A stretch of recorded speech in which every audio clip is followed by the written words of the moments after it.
꿈들의 교육 과정에 대해서 알아볼까요? 우리 함께 출발! 다음으로 소개할 교과는 실용통계라는 과목이야. 일반 학교에서는 마찬가지로 쉽게 접할 수 없는데 비슷한 과목이다라고 생각을 하면 아마 고등학교에서 배우는 확률과 통계 과목이 있을 것 같아. 다만 확률과 통계의 가장 큰 차이는 확률과 통계는 문제를 푸는 개념이 많이 나온다라고 하면은 실용통계는 실제 자료를 분석을 해서 어떠한 데이터를 시각적으로 분석을 해보고 그거에 대한 결과를 산출하는 그러한 일련의 과정들을 다루는 과목이라고 생각해. 그래서 실제 출판하는 교과서를 봐도 통계청에서 만드는 걸 알 수 있듯이 우리가 문제를 풀기보다는 어떠한 프로젝트 학습에 적합한 교과라고 생각을 해. 그래서 단순히 수학뿐만이 아니라 경영, 경제, 마케팅 등 다양한 교과에서 다양한 진로를 꿈꾸는 학생들에게도 도움이 되는 교과라고 생각을 해. 자, 그래서 실용통계에서 배우는 내용을 보면은 지금 선생님이 보여주는 것 같이 이와 같이 시각적인 자료를 분석하는 활동들이 많이 포함되어 있을 것 같아. 자, 지금 선생님이 학생들이랑 수업했던 내용을 가지고 왔는데 이 자료는 데이터 마이닝이라고 많은 데이터 자료를 쓰는 문제에 대한 답을 찾는 일종의 통계 포스터라고 얘기할 수 있어요. 네이버 데이터와 구글에 있는 데이터를 이용해서 학생들이 2021년 10대, 20대 자켓 트렌드를 분석한 결과이고 이거에 대한 결과물을 산출한 자료야. 자, 그래서 이러한 자료에서 볼 수 있듯이 실용통계라는 과목은 단순히 수학을 진로로 하는 학생들뿐만이 아니라 다양한 분야의 학생들이 자신이 궁금해하는 주제를 잡고 그 주제를 탐구할 수 있는 하나의 도구가 될 수 있는 학문이라고 생각하기 때문에 다양한 학생들이 신청할 수 있는 거라고 생각을 해. 듣고 싶어요. 다음은 고급 수학에 대해서 알아볼까요? 자, 선생님이 지금부터 먼저 설명해 줄 교과는 첫 번째로 고등학교에서 배우는 고급 수학 1이라는 과목이야. 자, 학교에서 배우는 교과목에서 알 수 있듯이 보통 교과, 진로 선택 교과를 대부분의 고등학교에서 배우는데 이 고급 수학 1이라는 교과는 전문 교과에 해당이 돼서 일반 학교에서는 대부분의 학교에서 개설하지 않고 이 꿈들의 공동 교육 과정을 통해서 배울 수 있는 교과야. 단원은 크게 4가지 단원으로 이루어져 있는데 이 단원을 배우기 위해서는 2학년 또는 3학년 학생들이 이 수학에 적합하다고 생각해. 자, 먼저 첫 번째는 벡터라는 단원, 두 번째는 행렬과 선형변화, 세 번째는 복소수와 극좌표, 네 번째는 그래프 단원으로 이루어져 있는데 자, 먼저 벡터 단원은 고등학교에서 배우는 기하 과목의 연장선이라고 볼 수 있을 것 같아. 고등학교에서 배우는 기하는 평면 벡터를 위주로 배운다라고 하면은 여기에서 배우는 벡터는 대부분 공간 벡터를 대상으로 다루고 있고 연산에서도 약간의 차이가 있는데 먼저 기하에서는 내적이라는 연산을 배우지만 여기에서 배우는 벡터에서는 외적이라는 연산을 배우면서 공간에서의 도형의 방정식을 다룰 수 있다. 이렇게 우리가 간단히 요약할 수 있을 것 같아. 자, 두 번째 단원인 행렬과 선형 변환이라는 과목은 약간은 낯설지만 행렬이라는 새로운 개념이 나타난다라고 볼 수 있는데 많은 양의 데이터를 우리가 쉽게 다루고자 할 때 이용되는 하나의 개념이다라고 생각해 주면 좋을 것 같아. 그래서 수학뿐만이 아니라 사회과학이나 경제 분야 등 다양한 분야에서 이용될 수 있는 내용이라고 생각을 해. 자, 그리고 그 아래에 있는 선형 변화는 약간 낯설지만 우리가 고등학교 1학년 때 배우는 X축 대칭, Y축 대칭 같은 것도 회전 변환의 하나의 예인데 이거 외에도 회전 변환 또는 닮은 변환 등을 함께 배울 수 있어.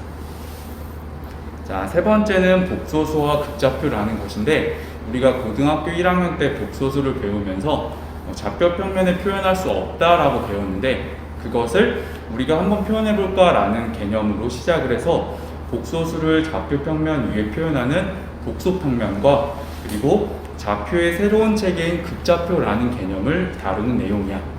자, 마지막으로 그래프는 점과 선으로 이루어진 도형인데 여기에서는 우리가 한붓 그리기처럼 조금 익숙한 개념이겠지만 오일러 그래프나 해밀턴 그래프 등을 다루는 내용이다라고 생각하면 좋을 것 같아. 자, 그러면 이러한 내용을 배우는 게 누구한테 좋을까라고 선생님이 고민을 해봤는데, 자연과학이나 아니면 공학 또는 응용 분야를 진로를 희망하는 학생들이 들으면 좋을 것 같아. 곧 대학교 1학년 또는 2학년 때 공학으로 진로를 잡은 학생들은 대학에서 대학 수학 또는 공업 수학, 선형 대수라는 과목을 배우는데, 그 과목을 배우는데 선행하는 지식이 된다라고 생각을 하기 때문에 선생님은 자연과학이나 공학 또는 응용 분야의 진로를 희망하는 학생들이 이 과목을 이수했으면 좋겠어. 선생님, 그러면 2학년 1학기부터 들을 수 있어요? 2학년 1학기 학생들도 듣는데 사실은 큰 문제는 없다라고 생각이 되는데, 대부분의 꿈들의 공동교육과정이 1학기 때에는 3학년 학생들, 그리고 2학기 때에는 2학년 학생들이 대부분 신청할 수 있게 열려 있기 때문에 그거를 참고해주면 좋을 것 같아요.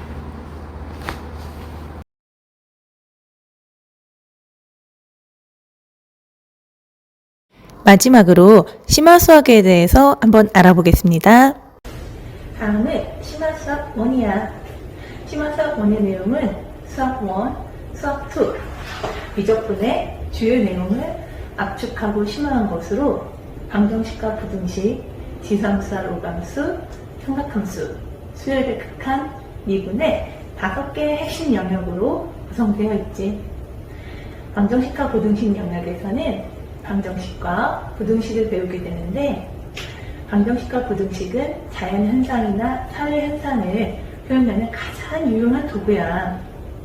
유리식과 무리식의 성질을 이용해서 분수방정식과 무리방정식, 분수부등식과 무리부등식, 고차부등식 등 다양한 형태의 방정식과 부등식이 참여되게 되는 해를 구할 수 있지.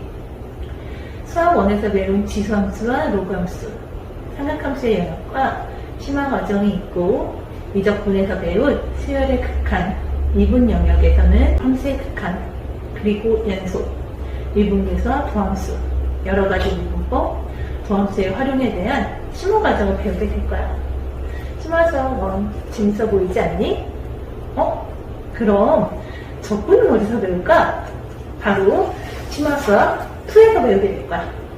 심화수학 2의 주요 내용은 적분, 2차 곡선, 공간 도형과 공간 좌표, 확률, 통계의 5개 핵심 영역으로 구성되어 있지. 이는 미적분, 확률과 통계, 기하 과목에 있는 내용을 압축하고 심화시켜 놓은 교과목이야. 수학에 대해서 좀 더 배우고 싶다면 심화수학. 다음은 2022학년도 주목하면 좋을 인천 수학행사야. 지금 안내하는 수학행사는 2021학년도를 기준으로 만들었기 때문에 올해 내용을 다시 한번 꼭 봐주면 좋겠어. 먼저 인천 통계활용대회에 대해서 알아볼까? 지능정보사회의 소양을 갖추고 세계를 선도하는 인재 양성을 위한 인천 통계활용대회는 주제 관련 문제 해결 과제를 제시하고 관련 통계 자료를 검색, 분석, 정리하여서 포스터를 제작 발표하는 활동이야. 인천시 관내 고등학생이라면 누구든지 참여할 수 있지. 먼저 해당 팀에서 자유롭게 주제를 먼저 선정한 다음에 7월 중까지 예선대회 작품을 제출하면 돼. 다만 포스터 작성 시 통계자료 수집은 안내한 사이트를 활용해야 되는 유의사항을 지켜줘야 할 것 같아. 방학 중에 예선대회에 대한 결과를 발표하는데 심사 내용은 창의성, 논리 타당성, 통계 분석의 타당성, 표현성 등을 심사하고 있지. 8월 말에서 9월 초에 본선대회를 실시하게 되는데 대면 또는 비대면 상황에 따라서 실시하게 돼.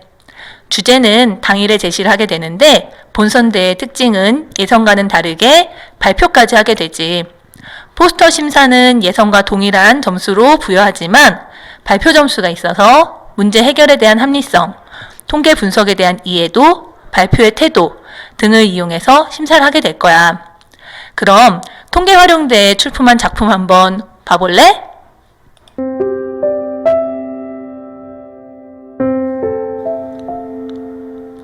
통계 포스터 만들기 한번 도전해볼래? 인천 매스토크에 대해서 알아볼까? 매스토크는 일명 수학 용어 말하기 대회라고도 해. 수학의 기본 개념 및 원리에 대한 이해력을 높이기 위해서 나온 대회지. 교육과정 및 교과서의 수학 용어나 기호, 정리, 법칙 등을 학생들이 설명하면 되는 거야. 올해는 인천 수학축전의 게더타운에서 매스토크가 이루어졌는데 한번 같이 볼래? 안녕하십니까. 미분이 알고 싶다의 김준석. 강찬희입니다. 지난밤 사거리에서 뺑소니 사고가 일어났습니다. 피해자는 고등학생 강모 씨, 용의자는 혐의를 전면 부인하고 있습니다. 그런데 말입니다. 이 사건의 쟁점은 당시 주행 속도라고 합니다. 현장에서 발견된 피해자의 다잉 메시지가 있었습니다. 이분은 간단히 말하자면 순간의 기울기를 구하는 것입니다. 이 그래프로 설명을 드리면 x값이 a에서 b로 변할 때 함수값은 fa에서 fb까지로 변합니다. 직선 AB의 기울기는 x 변화량분의 y 변화량, 델타 x분의 델타 y로 나타낼 수 있습니다. 어때요? 여러분도 할 수 있겠죠? 다음은 수학 디자인 마스터 공모전이야. 자연과 예술, 놀이 등 생활 속에서 다양하게 찾아볼 수 있는 수학의 유용성 및 신미성을 인식하고 있어. 수학과 예술을 기반으로 새롭고 의미 있는 아이디어를 산출할 수 있는 창의 융합형 인재 양성을 목표로 하고 있지. 2021년도에 공모된 디자인 작품을 한번 봐볼래?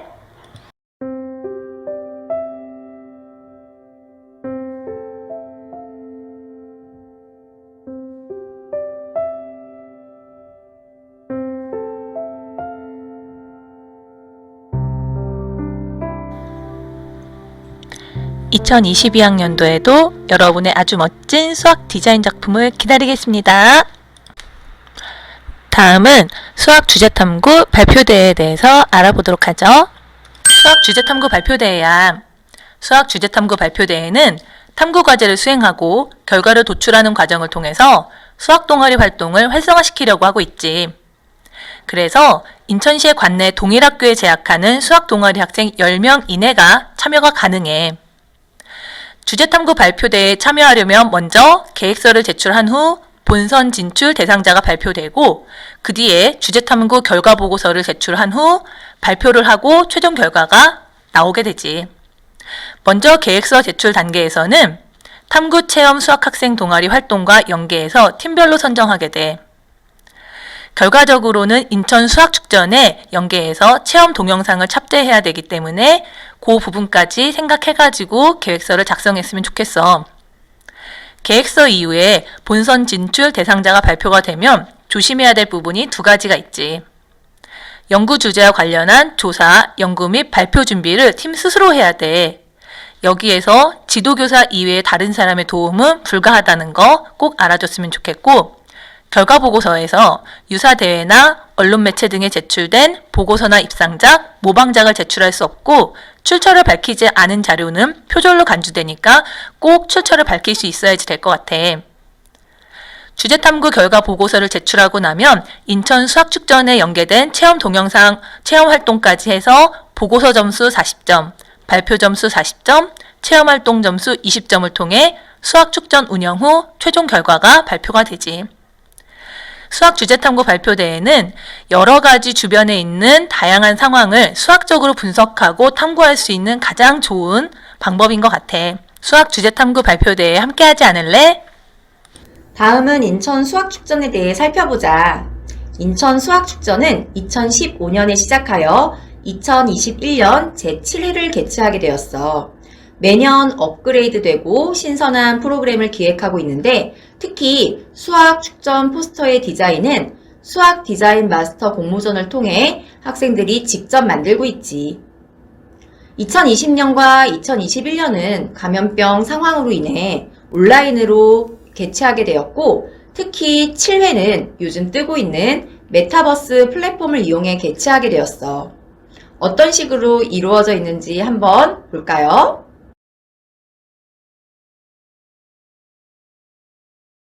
꿈 나눔마당에서는 초, 중, 고 수학 동아리에 체험 나눔이 이루어지고 있고 꿈 결혼마당에서는 수학 주제 탐구 발표대회와 매스토크 본선이 이루어져 꿈 이룸마당에서는 수학 클리닉과 인천 학생 통계 활용대회 수상작을 볼 수 있고, 꿈 보람마당에서는 많은 학생들이 참여할 수 있는 활동이 있어.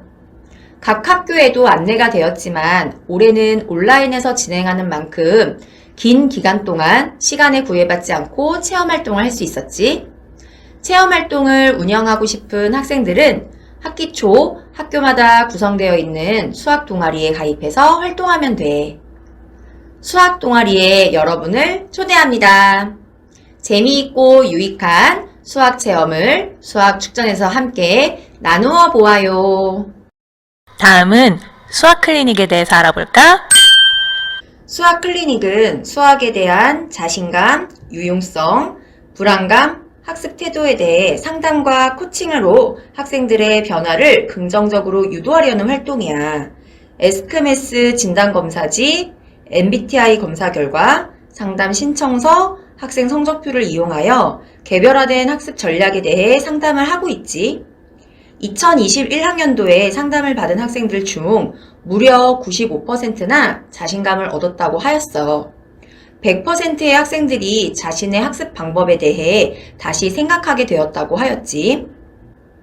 학생들이 작성한 의견을 보면 방향을 잘 제시해 주셔서 성적을 올릴 수 있을 것 같다는 자신감이 생겼다라는 말과 용기를 북돋아 주셨다, 가능성에 대한 불안감을 해소할 수 있었다, 수학 학습에 대한 고민이 해결되었다, 문제점을 찾고 해결책을 제시해 주셨다, 열심히 하고 싶다는 의지가 생겼다는 의견이 있었어. 2022학년도에도 수학 클리닉은 계속되니까 수학에 대해 고민이 많은 친구들은 꼭 신청하길 바래. 영상 잘 보셨나요? 이번 쌤튜브 마지막 미션입니다. 어떤 행사가 나의 진로와 관계가 많을까요? 지금 보셨던 행사들 중에 진로와 관계된 활동을 한번 적어보시기 바랍니다. 두 번째 미션은 내가 만들어보는 나만의 수학 활동. 해보고 싶은 수학 활동을 한번 작성해보는 건 어떨까요? 자, 미션 클리어 해주세요.